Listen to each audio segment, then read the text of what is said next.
There's a difference between simply teaching a concept and ensuring that students have learned it. That's where formative assessment comes in. Formative assessment empowers both the teacher and the student. For students, formative assessment can lead to opportunities to be self-reflective about their reading, writing, and thinking processes.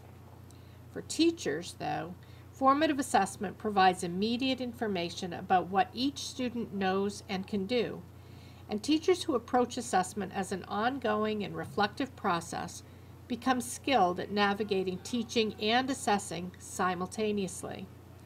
As educators, we know it's important that we use a variety of formative assessments throughout a class period, but the most important thing teachers can do is adjust their instruction based on what they learn about where students are. That means that we have to be purposeful in our planning. When will we assess during a lesson? How will we assess during a lesson? And what will we do when student learning goes awry during the lesson? Summarization is a great formative assessment strategy. What you may not realize is that there are many, many different ways to summarize. Rick Wormley says that summarization is one of the most underused strategies that we have today, even though research shows that it yields some of the greatest gains in comprehension and long-term retention of information. So, just what is summarization? It's the restating the essence of text or experience as concisely as possible, or restating the essence of text or experience in a new but efficient way. The last part of class, as you revisit the day's learning target, is a perfect time to use the formative assessment strategy of summarization.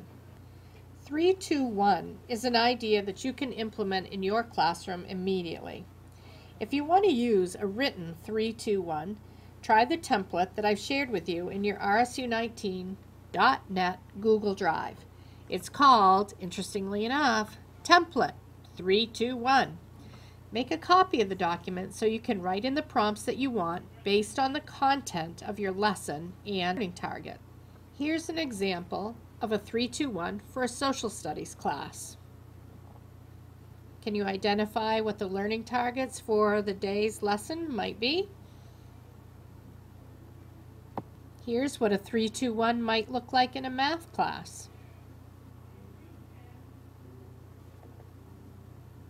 And finally, here's a 3-2-1 that you might see in a science class.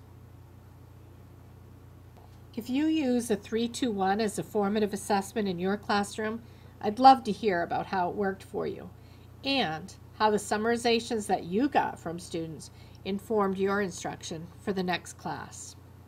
Thanks for listening.